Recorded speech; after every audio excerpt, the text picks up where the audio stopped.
Terça-feira, 5 de novembro, dia da eleição nos Estados Unidos, urnas abriram à meia-noite, então vou ficar nisso hoje, viu, amigos? Vou ficar nisso. Vou trazer primeiro que o Antônio Melo gosta sempre de uma charge, né? Vou trazer essa de um amigo meu americano, que por acaso está lá pela Europa Oriental viajando, me mandou isso aí, esperando pela terça-feira aqui, fumando, bebendo, porque eu acho que é uma preocupação geral com o que vai acontecer, né? E nossos correspondentes, né, lá na Pensilvânia, foi legal a fórum de acertado com o Mike Elk e o Fernando Cavalcante. Eles, no evento, no último evento, num dos últimos eventos lá, é uma fornalha de Pittsburgh, que, indicativo dos tempos, né? Ela virou um centro cultural, porque não tem mais, ela é uma fornalha da indústria. Então, mostra um pouco por que a gente chegou aqui, né? Porque a indústria americana foi toda exportada, os americanos perderam seus empregos, as grandes empresas americanas se instalaram em paraísos fiscais para não pagar imposto, e o trabalhador ficou à míngua. E aí hoje as pessoas xingam o trabalhador que está todo fudido lá, vamos falar a verdade, de fascista, mas muitas vezes ele está apenas reagindo. Mas muito entusiasmo aqui nas imagens. Vamos dar uma olhadinha rapidinho.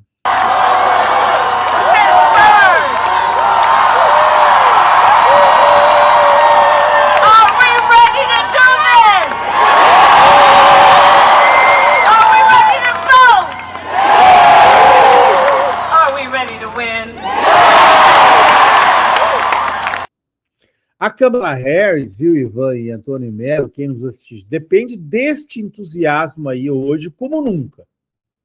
Porque os primeiros números, como a gente mostrou na fórum, os números dos votos antecipados não são bons para os democratas. Por que não são bons?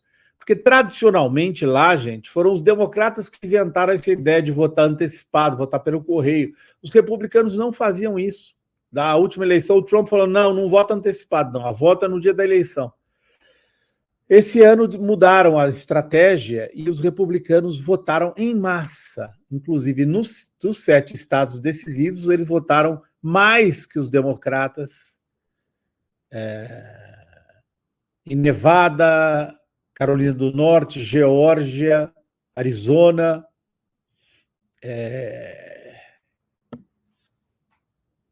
Tem mais um estado que me faltou agora, e os democratas votaram mais antecipado em Wisconsin, Michigan e Pensilvânia. Mas tem muito independente que votou antecipado, e nos independentes você não sabe em quem que eles votaram. Há pesquisas indicando que talvez eles tenham votado um pouquinho mais no Trump do que... Então, assim, a Kamala Harris, a esta altura do dia, são 8h38 aqui no Brasil, 6h38 no leste dos Estados Unidos, né? Então, daqui a pouco os caras começam a votar de fato. Ela depende de um comparecimento maciço, especialmente na Pensilvânia e nesses 7 estados dos quais a gente tem falado muito aqui: Geórgia, Carolina do Norte, Arizona, Nevada.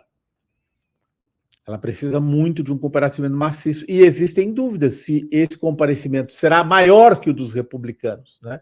Porque hoje é o dia, gente, que o cara lá do interior, da zona rural da Pensilvânia, ele sai de casa para votar, uma hora pega a família, vai e comparece, né? Porque assim como os bolsonaristas no Brasil, os caras são adoentados pelo... E vamos ouvir aqui também nossos amigos, o Mike Elk e o Fernando Cavalcante, fizeram uma ótima entrevista lá em Ohio, que é o estado vizinho da Pensilvânia, que dá um pouquinho o sentimento. Então tá aqui, ó, como que é a eleição, né? Isso aqui é a porta de um local de votação antecipado. Então, nesse caso agora, tá havendo votação, inclusive, para a promotora lá, ó, para o Clerk of Courts. Então, não é só eleição para deputado, para senador, para o presidente da República. Então, Clerk of Courts da cidadezinha lá, da municipalidade deve ser, é o chefe da burocracia local, que é eleito. Então, a promotora também é eleita. Então, é muito complexo. É por isso que vocês veem, quando vocês olham a a cédula americana ela é gigante, ninguém entende. Nossa, os americanos são loucos, não é? Que eles votam para muito mais coisas que a gente vota aqui, né? Vota para juiz em alguns lugares, vota para muito cargo. Tem muita eleição, subeleição que vai na mesma cédula, né? E aí eles entrevistaram a Brenda Kimball, que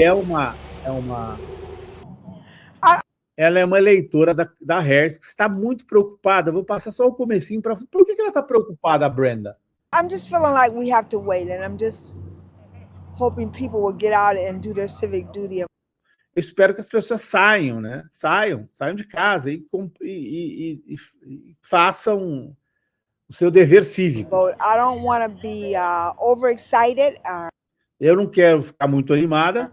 Or think that Harris is who I'm voting for. Não quero dizer que a Harris, que é para quem eu estou votando, vai vencer. Or just to take it for granted that we're ahead, we're going to win. It's going to be a close race.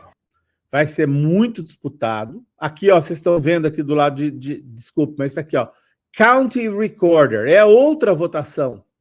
É o cara que faz as anotações do condado, né? Então tem esses cargos que estão todos lá em disputa ao mesmo tempo. So I'm just going around canvassing, making phone calls. Então ela está explicando, né, que ela está fazendo ligações, conversando com as pessoas na rua, giving people factual information that they. Ali você pode ver à direita outra eleição para a Suprema Corte de Ohio, para o juiz da Suprema Corte, né? Eu acho curioso, eu sempre tenho que fazer essa explicação para quem não viveu tanto quanto eu lá nos Estados Unidos, que é isso, né? Porque é complexa a eleição, não é tão simples quanto parece. Devia ser tudo no eletrônico. É difícil.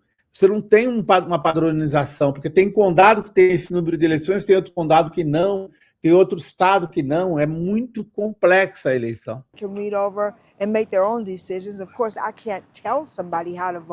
Ela está explicando a Brenda que ela não pode, né? que ela não pede voto diretamente, que ela tem que explicar a situação. But I can show you true facts. So I'm just working and I'm very concerned. Ela disse que está muito preocupada. Because it is going to be a tight race. Porque vai ser muito apertado. Some decided they weren't going to vote. And then after I spoke to them about the economy and para as pessoas que ela encontrou e que diziam que iam votar, porque a primeira pergunta é: você vai votar, vô? E aí ela deu explicações sobre a questão da economia. I showed them some of the factual information.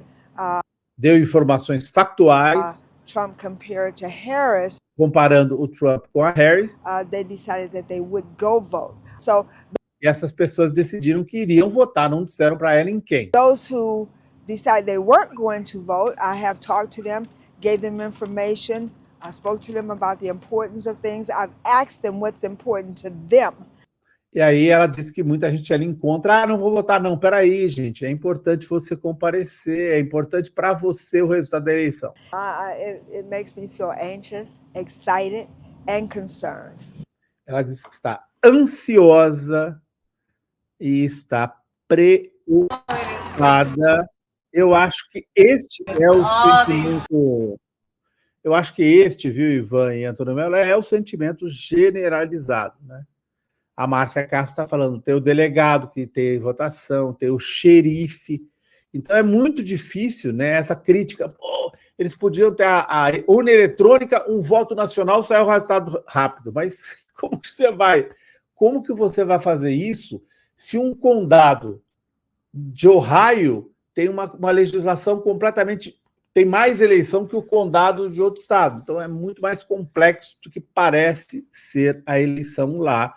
Eu acho que as pessoas estão muito preocupadas, os democratas estão muito preocupados hoje, estão roendo as unhas, porque a economia é quem decide a eleição em geral nos Estados Unidos. O Joe Biden tem uma taxa muito, muito alta de desaprovação. Agora, tem esperança? Tem. A gente vai inclusive já vou avisar aqui que o Fórum Global, que acontece na terça-feira, em geral ele começa às 8h15, hoje a gente vai começar uma hora mais tarde, às 9h15, porque os primeiros resultados em si não vão sair antes de 9, 10 da noite, né? Tem estado lá que recebeu muito voto antecipado, que já está contando. Então, quando fechar as urnas, a Geórgia é o primeiro estado que fecha as urnas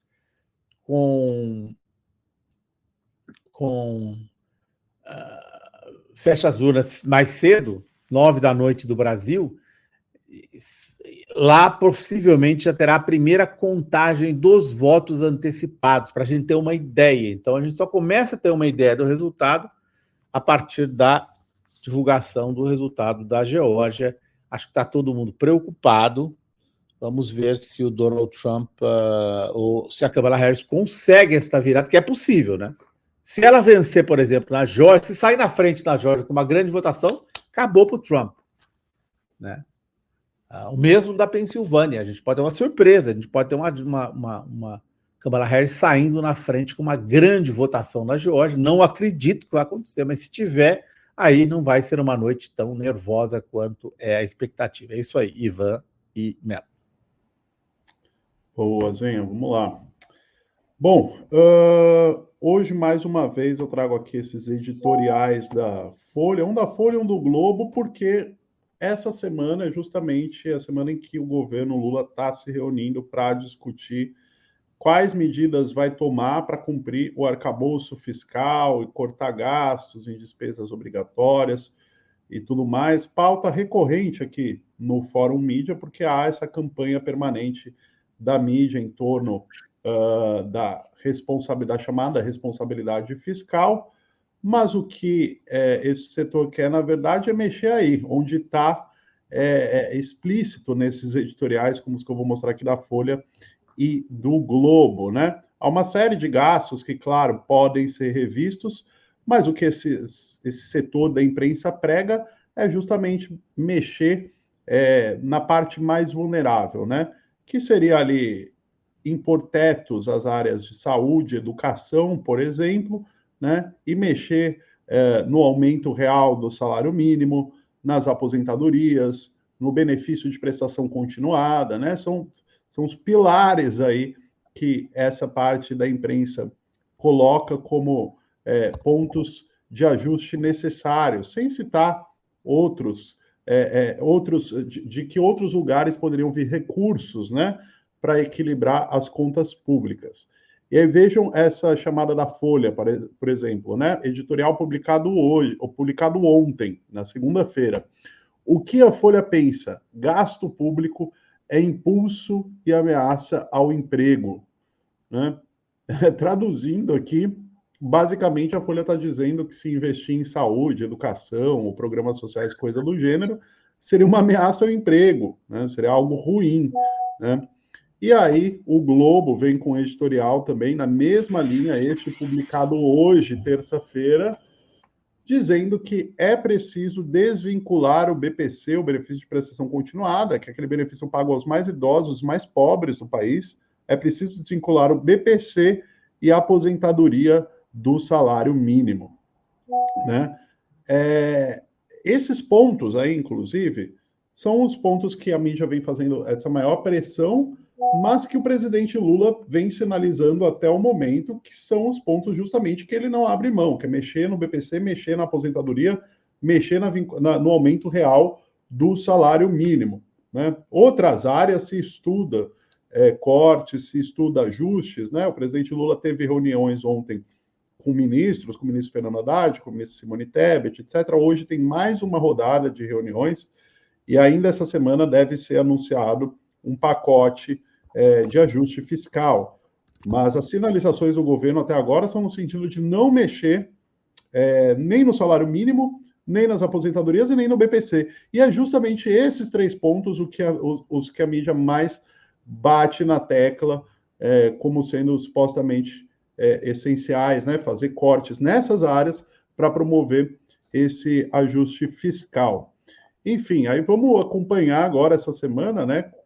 Quais vão ser as deliberações do governo, porque há uma pressão do mercado violenta com relação a isso, né? A gente observou uma disparada do dólar, por exemplo, na última sexta-feira, né? Que quase chegou a R$6. Nessa segunda-feira, quando o ministro Fernando Haddad anunciou que o pacote de medidas deve ser divulgado ainda essa semana, o dólar deu uma recuada, mas continua lá nas alturas, né? E as sinalizações do governo em não promover ajustes são justamente a base para o presidente do Banco Central, por exemplo, Roberto Campos Neto, né, manter a política atual de juros, falar em descontrole inflacionário, etc. Eu trouxe alguns comentários aqui de quem, direto ou indiretamente ligado no governo, faz essa pressão mais à esquerda, né, no sentido do governo não promover cortes em áreas essenciais, em áreas como saúde, educação, ou mesmo essas que está citando, que estão mais ligadas à área social, que é aposentadoria, salário mínimo e BPC, né? Aqui, por exemplo, eu trouxe comentário do Ricardo Capelli, né, ex-secretário do Ministério da Justiça, que atualmente está trabalhando na Agência de Exportações Brasileira. Ele comenta o seguinte, Ricardo Capelli, para o Globo, idosos, pessoas com... Ele comenta justamente este editorial que eu mostrei aqui há pouco, né? Este aqui que o Globo está pregando a desvinculação do BPC e da aposentadoria ao salário mínimo, do salário mínimo, né? Ricardo Capelli diz o seguinte, para o Globo, idosos, pessoas com deficiência aposentados devem pagar a conta do ajuste fiscal. Como sempre diz o Gessé Souza, a natureza escravocrata da elite brasileira é a principal chaga nacional. Cortar benefícios da Casa Grande, jamais. Exigem mais chicote na senzala. E aí eu trouxe também um comentário da deputada federal Gleisi Hoffmann, presidente do PT, que também faz essa crítica a essa pressão da mídia em torno do ajuste fiscal, no sentido de mexer justamente nessas áreas mais sensíveis, né? A Gleisi comenta, abre aspas, as conversas da mídia e seus economistas para cortar o orçamento público só recaem em cima daquilo que atinge o povo trabalhador e os pobres. Piso de saúde e educação, reajuste do salário mínimo, seguro-desemprego, abono salarial, BPC. Nada se fala dos juros estratosféricos que vem aumentando a dívida do sistema tributário injusto e concentrador de renda, das desonerações bilionárias. Dá uma tristeza. Pois bem, então, de um lado a gente tem essa pressão da mídia, do outro a gente tem uma pressão de nomes ligados ao governo mais à esquerda. Até mostramos aqui recentemente uma carta de intelectuais, lideranças políticas e tudo mais, pedindo para que o governo Lula não promova ajuste fiscal mexendo justamente nessas áreas. E fica aí, então, a expectativa para essa semana, ver para que lado o governo Lula vai enveredar ao anunciar esse pacote de medidas que deve ser feito, como eu disse, ainda essa semana. Melo e Azen. Também todo mundo nessa expectativa aí, né? Vamos lá, na apresentação de hoje. Mais uma notícia desaparecida. Essa daqui até é meio recente. No dia da eleição, no segundo turno, aconteceu aquele crime eleitoral numa convocação de uma coletiva onde foi anunciado pelo governador do estado, usando uma informação que só ele, governador do estado, poderia ter acesso a ela, de uma investigação feita pela sua polícia, de que havia descoberto um salve do PCC em favor do candidato Boulos. Ali estavam o Tarcísio, com o candidato à reeleição, Ricardo Nunes, e o filho do ex-prefeito falecido, Bruno Covas, que já é anunciado como candidato a deputado estadual daqui a 2 anos. Vamos lá para o segundo slide. No outro dia, um dia após as eleições, a Folha de São Paulo está lá na capa, só alegria. Ninguém comenta, não há um comentário, nada, sobre o crime eleitoral cometido. Não, a confraternização entre o governador e o prefeito reeleito. Para o próximo. Estadão, a mesma coisa, olha lá. Ele se abraçando, Nunes é reeleito, força do centro, e nenhum comentário na primeira página sobre o crime do dia anterior. Agora, a próxima. O Globo aqui no Rio, a mesma foto, só que o Globo, como é um jornal do Rio, tem lá um trechinho, olha lá. Tarcísio tenta ligar Boulos ao PCC no dia da eleição. Olha só, Tarcísio tenta ligar Boulos. É o máximo que eles concederam aqui. Agora vamos para adiante. Já a nossa fórum aqui repercutiu o ministro do STF, Flávio Dino, já na segunda-feira pós-eleição. Do Supremo, Flávio Dino manda recado a Tarcísio por declaração criminosa ligando PCC a Boulos. Em publicação nas redes, Dino faz um desafio para o Brasil ao pedir um debate sobre a lei citada pela defesa de Boulos na ação em que pede a cassação da chapa de Ricardo Nunes e a inelegibilidade de Tarcísio de Freitas, coisa que não estava lá em destaque nos jornais, nos jornalões. Vamos para o próximo. Aqui, ó, a matéria era do Plínio. O ministro do Supremo Tribunal Federal, com larga carreira política, Flávio Dino, foi às redes sociais na manhã desta segunda-feira e mandou um recado claro ao governador paulista Tarcísio Gomes de Freitas, do Republicano.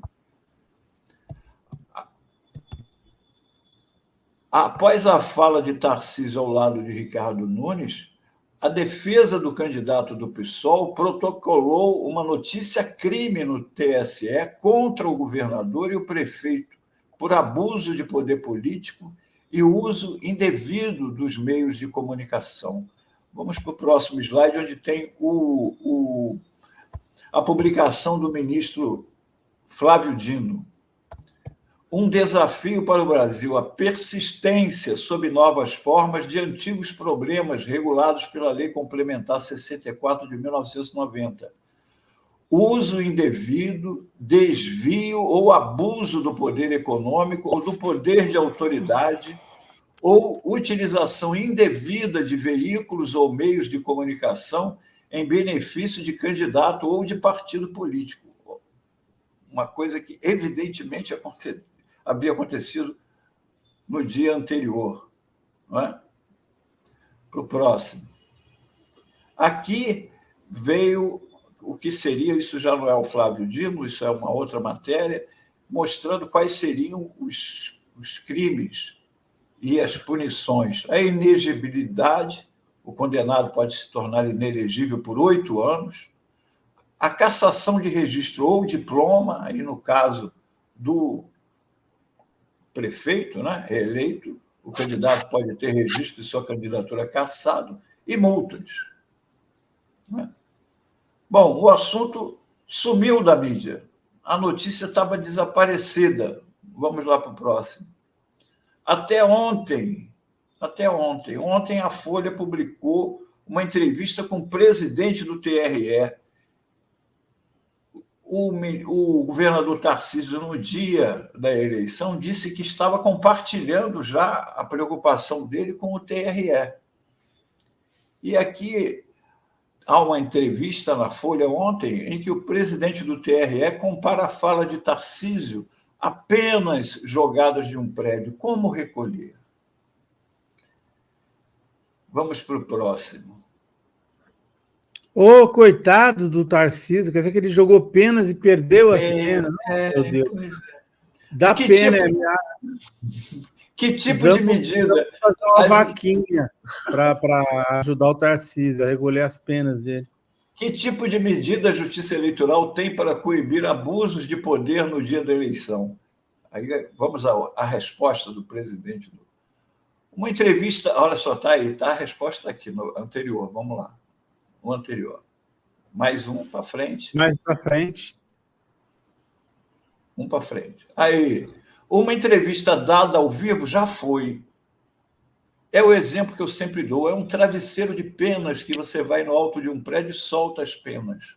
Como é que você recolhe depois?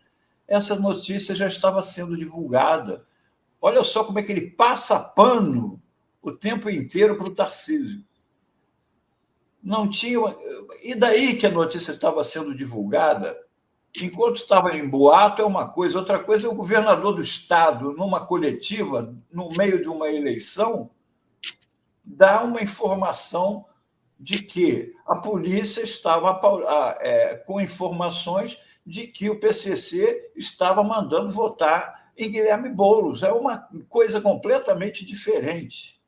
Vamos para o próximo slide para ficar mais claro como é que... Aí a pergunta do repórter. O governador disse que o Estado vinha fazendo um trabalho grande de inteligência e trocado informações com o TRE. Isso foi informação do Tarcísio. Aí o presidente do TRE responde, ele não envolveu o TRE nessa situação. Aí agora, olha só isso. O que ele quis dizer, talvez não tenha tido tempo de completar a frase. Nossa. Olha só. Nossa Senhora. Olha Inacreditável, inacreditável. Parece assessor do Tarcísio, Pois presidente do TRE. É que houve um serviço de inteligência, não do governador, mas dos órgãos de inteligência no geral, das polícias, da Polícia Federal, da Polícia Civil, da Polícia Militar. Isso que foi feito. Sobre esses bilhetes de um eventual salve, isso também não era do nosso conhecimento. A inteligência nos deu informação sobre candidatos. Esses bilhetes da penitenciária eu desconhecia. Portanto, a gente já vai vendo aí que vai sendo desenhada é uma coisa que não vai dar em nada. Não vai dar em nada, porque não há pressão. Vamos para o próximo. E hoje há uma entrevista, uma grande entrevista da Mônica Bergamo com o Guilherme Boulos, em que ele tece comentários sobre a campanha, o Marçal, inclusive fala que a eleição deste ano em São Paulo foi uma antecipação dos empresários e da mídia das eleições de 2026, mas, infelizmente, o Boulos não toca no crime do Tarcísio, que ele deveria bater bastante nisso, deveria ser cobrado isso. Não pode um governador chegar na hora, no dia da eleição, convocar uma coletiva e fazer uma declaração dessa sobre uma investigação que os bilhetes altamente suspeitos, como já foi mostrado aqui mesmo, na Fórum, não é? E, infelizmente, ou o Boulos perdeu a oportunidade, ou caiu na edição da reportagem, não sei, mas o que aparenta, pela entrevista do presidente do TRE, é que as plumas já foram lançadas e agora não há como recolhê-las. Você tem o porta-voz do PCC, né, que é o que o Tarcísio fez, ele foi o porta-voz do PCC, e aí você tem o cara do TRE dizendo que as plumas, isso aí é muito bom.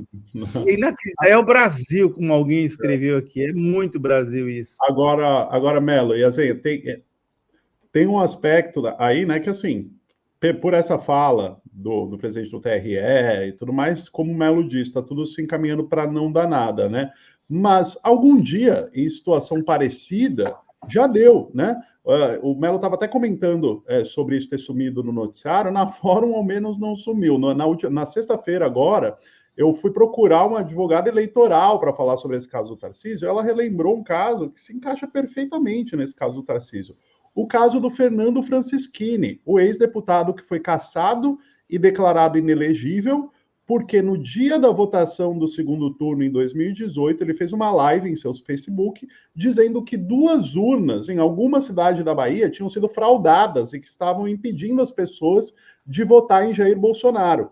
Ele foi alvo, então, de uma ação por abuso de poder político e uso indevido dos meios de comunicação, que é exatamente os 2 crimes que a ação do Boulos imputa ao Tarcísio. abuso de poder político, porque ele utiliza o cargo de governador para fazer uma acusação infundada, e uso indevido dos meios de comunicação, porque utiliza uma coletiva de imprensa no dia da votação para fazer essa associação. É o mesmo caso do Francisquini. E o Francisquini falou sobre 2 urnas fraudadas. É mais grave. O Francisquini falou sobre 2 urnas fraudadas. O Tarcísio falou sobre a orientação de voto de uma organização criminosa. Né? O Francisquini foi cassado. Ou seja, a Justiça Eleitoral teria precedente, sim, para fazer avançar essa ação contra o Tarcísio. Mas a ver o Francisquini falou no Facebook. Exato. O governador convocou uma coletiva de imprensa usando a prerrogativa de governador do Estado para, no meio da eleição, dar um salve do PCC em cima do Boulos. Agora, alguém acredita que, sem uma grande pressão da sociedade, vai acontecer alguma coisa com o candidato preferido do mercado e da mídia para 2026? Alguém acredita? No máximo, uma multa. Se acontecer.